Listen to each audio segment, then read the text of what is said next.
Immigration, the act of coming to live permanently in a foreign country.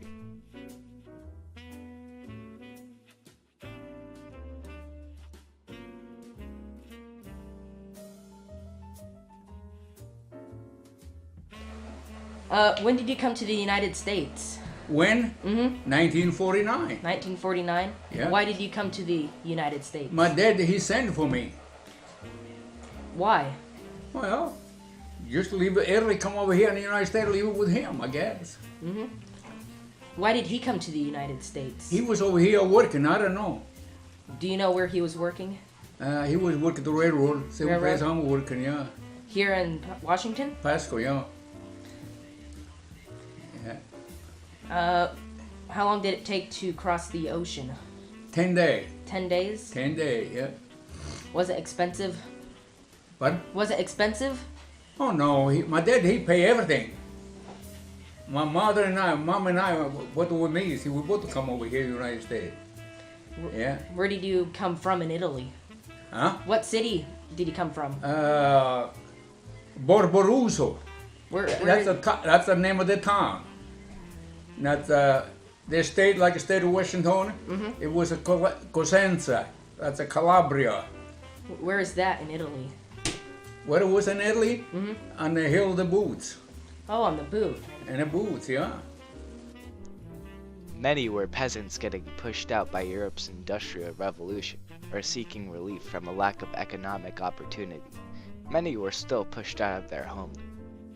They exploited new land and went to take up new jobs that usually required hard labor unless they had an education, which was rare, like working on a railroad, farming, mining, and more. Most coming to America were from Southern and Eastern Europe, intended to be Catholic or Jewish. They were poor, unskilled, and knowing no English. Their habits and culture were very different from native-born Americans. Others, known as birds of passage, wanted to come to America temporarily for money with the intention of returning to their homeland. Many were pulled here by contract labor agreements offered by recruiting agents, known as padrones to Italian and Greek laborers. After the Depression of the 1890s, immigration jumped from a low 3.5 million to a whopping 9 million. When the immigrants came to America, some may have sold everything they owned to get a ticket for their family to cross the ocean. They exchanged their belongings for money. Once in America, they had to get settled in their new home. They taught Americans their culture, and the Americans taught them theirs. They learned what Americans ate, did for fun, and how they acted. The Americans acted different from what the immigrants were taught back in their home in Europe. The immigrants also encountered many new people in cities. Some of the people they encountered were rude and did not like immigrants. Even though immigrants were insulted and often picked on by Americans, they still did their work. They worked because they had to help their family. Sometimes fights and riots broke out because some immigrants got tired of all the hate towards other immigrants. Immigrants helped out the American economy. They worked even though they were picked on. Without immigration, some of America's greatest achievements would not have been built. For example, the Transcontinental Railroad would have not been built. 80% of the workforce that built the railroad were immigrants. So that means 20% of the workforce would have had to build it themselves. That would have taken a long time.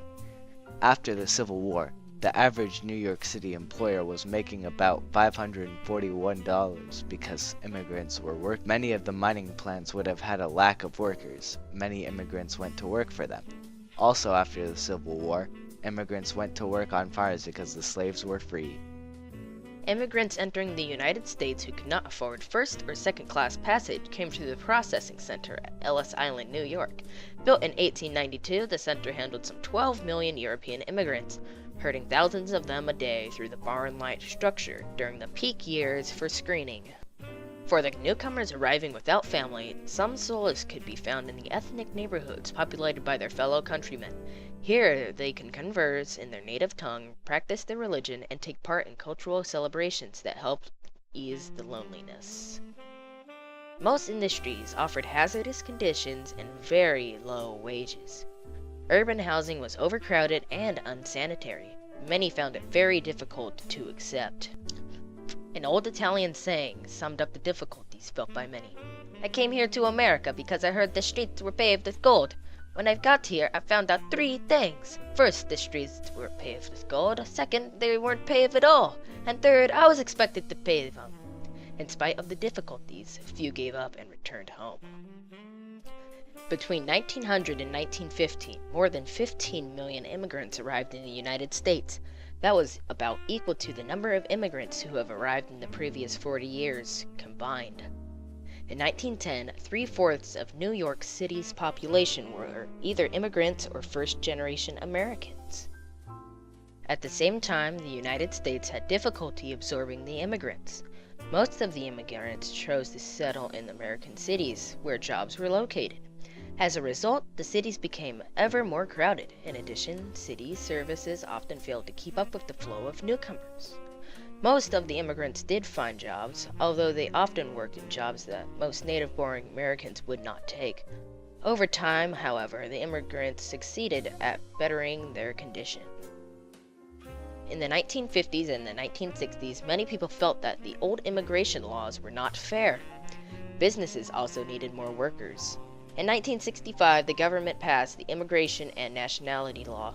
These laws changed quotas and allowed more people to immigrate. Relatives of people who were already in the United States could join their family members. People with valuable skills could also come.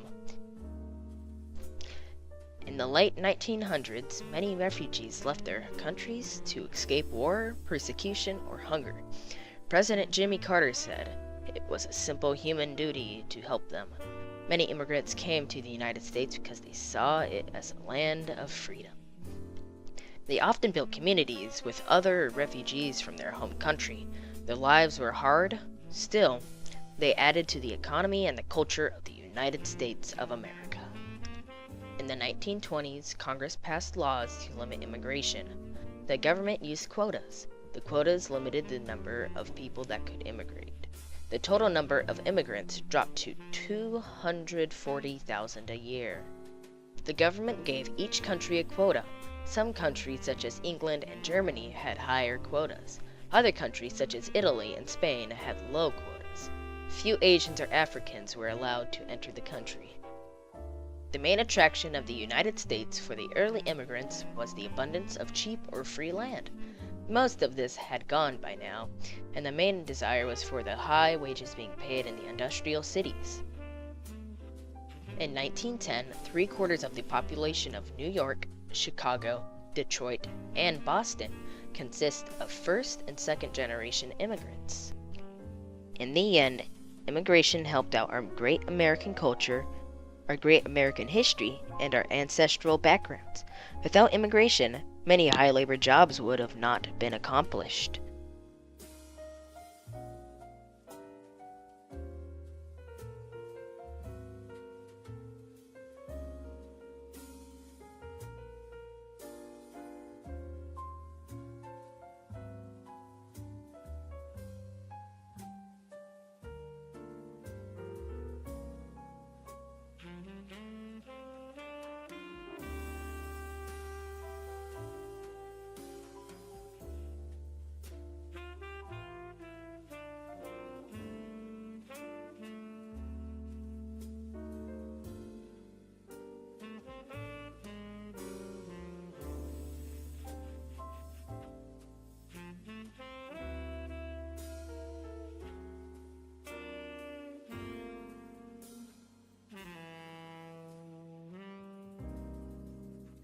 Mm-hmm.